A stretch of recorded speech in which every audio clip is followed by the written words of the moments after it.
Hi again. Okay, so we're back with the review for Math 9. The converting fractions was actually, we did that already. That's on the same toolkit as the simplifying fractions. Maybe I circle that with one red circle. Okay, so now we're going to look at subtracting or adding and subtracting fractions. So we've got a toolkit page for that. We'll go and find that one. Okay, so it's page 9, adding fractions. So the first thing I'm actually going to do here is I'm going to get you to take a black pen or something dark, and we're just going to put some lines in, put some things in, because on this I really want you to see what it is that I'm adding each time, okay?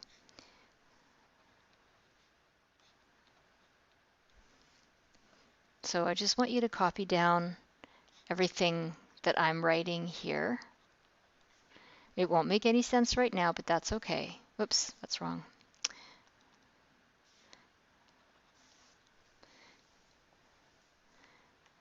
And this is over. We're just going to leave that. And then this. And then on this bottom section, I'm just going to put it over at the side. And it's 33 over 30. Okay, so you're just going to leave it like that. Okay?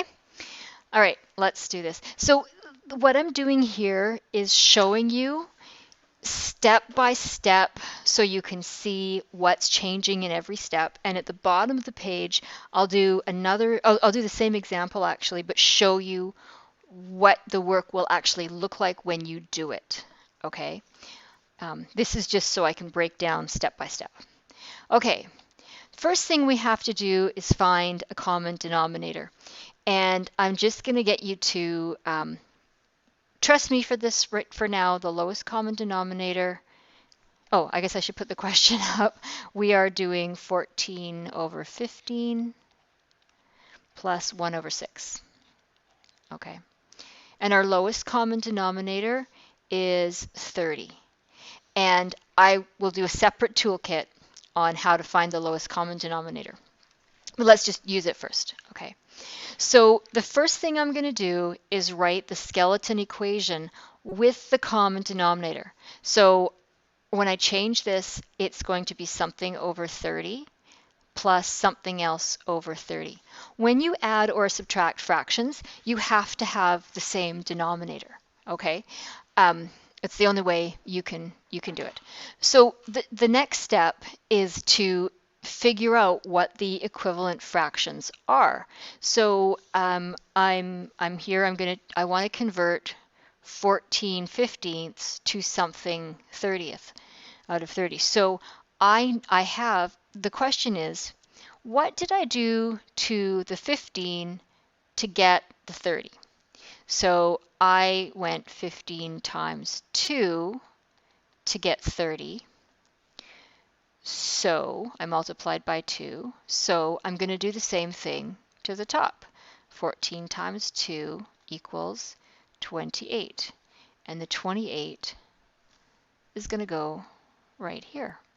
Okay, 14 divided by 15 is the same as 28 divided by 30. And if you don't believe me, take your calculator out and try it.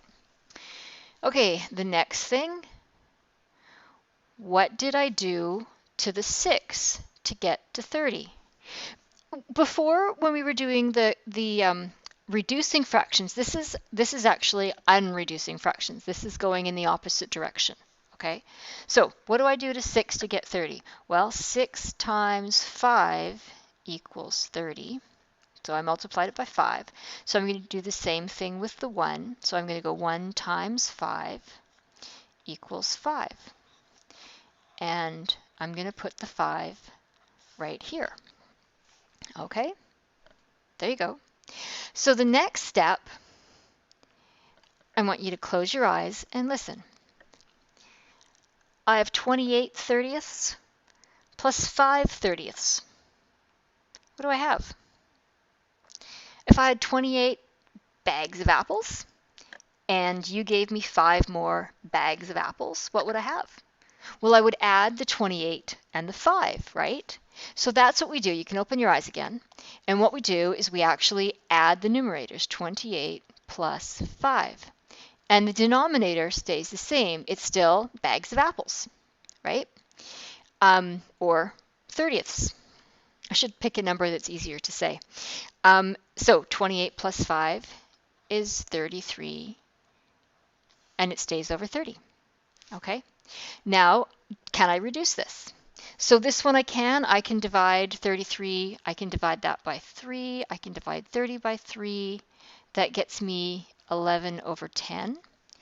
And I can also reduce this to a mixed number. Now, technically, the mixed number is the fully reduced form of a fraction, not the improper fraction. But the reality is that everything you ever do with fractions, you have to, or you, after this year anyway, you have to do it with improper fractions, okay? If you have a mixed number, the first thing you need to do is convert it to an improper fraction. So for my class, for anything you're doing for me, you are welcome to leave it as an improper fraction, unless the answer key that you're checking your answers in has it as a mixed number, and then you need to change it to a mixed number so you can check your answer. But on a quiz or a test, unless you're specifically told otherwise, you can leave it as an improper fraction. Okay? All right, now obviously we would never actually write all this out, in all of these steps when we're doing the work. What you would actually write is you would have 14 over 15 plus 1 over 6. So this equals, my common denominator is going to be 30, so it's going to be something over 30 plus something over 30. And I really do recommend you write that down, because now it's not in your brain. You don't have to remember it. You don't have to juggle it, okay? All right, 15 times 2 is 30, 14 times 2 is 28. 6 times 5 is 30, 1 times 5 is 5. So this is 28 plus 5 over 30, which is 33 over 30. And divide by 3 is 11 over 10 equals 1 1/10.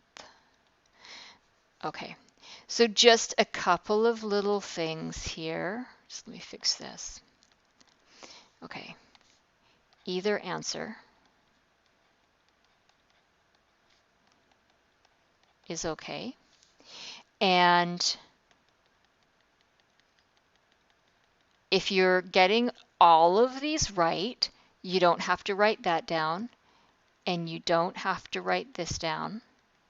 If you are getting 100% right.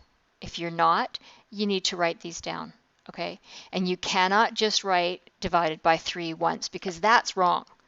Omitting it is okay, that's you're just doing it in your head, but if you write something, what you write has to be correct, or else you're lying to me. You don't want to lie to me, do you?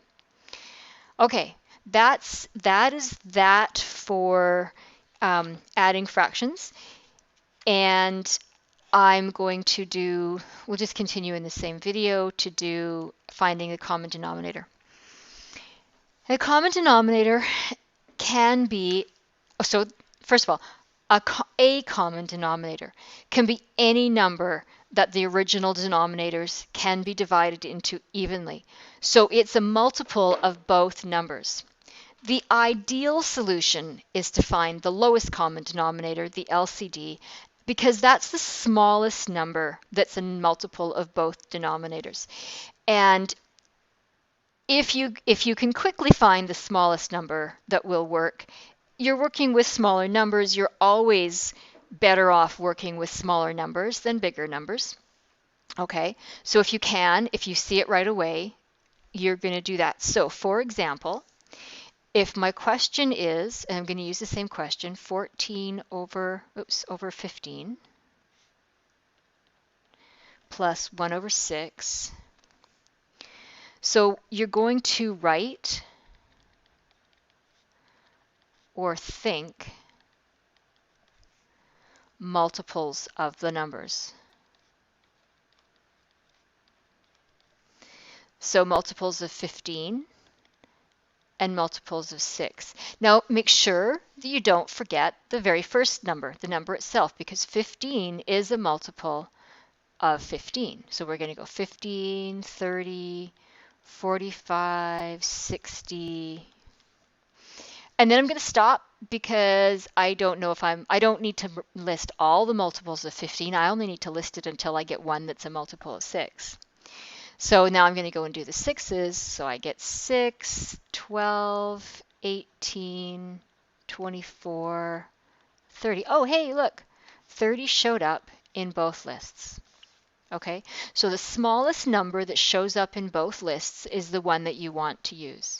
So if I had gotten up to, if I had different numbers and I got up to say 60 before I found one that was in both lists, then I would just go up and add more up on here until I find a number that works for both. Okay, so 30 is the smallest number.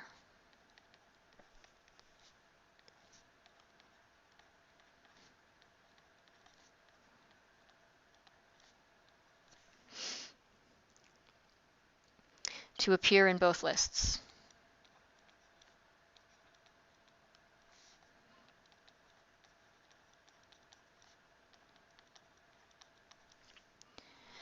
So the lowest common denominator is going to be 30. Okay? The other option is, if you don't immediately see the lowest common denominator, you can always use the product of the two original denominators. It will always work, okay? So if my question was 14 over 15 times 1 over 6, if I take these and I go 15 times 6 equals 90,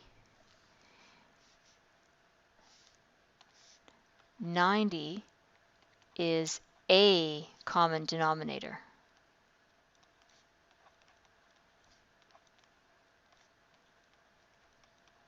Okay, and can be used.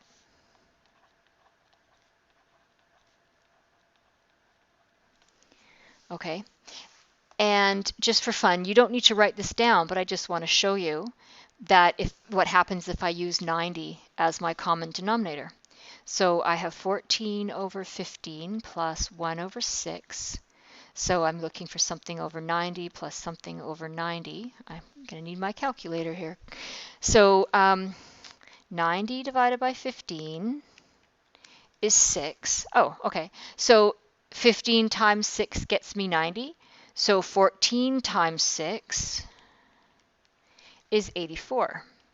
Okay, so 14 fifteenths is equal to 84 90ths. And then 6 times 15 is 90, so I have to go 1 times 15, gets me 15 over 90. That's equal. So then I'm going to go 84. 84 plus 15 over 90. Oops. Gets me 99 over 90. And I can divide that by 9, I can divide that by 9, and I get 11 over 10. Woohoo! I got the same answer as before. Okay, so it does work, but I had bigger numbers, and it's maybe it's harder to reduce, or maybe you can't do it without your calculator now because you don't have your times tables. You don't know your 14 times tables. Or your 15 times tables. So if you can find the lowest common denominator, that is the better option. Okay, that is it for the video. Go do your practice work, check your answers, and I'll see you in the next video. Bye.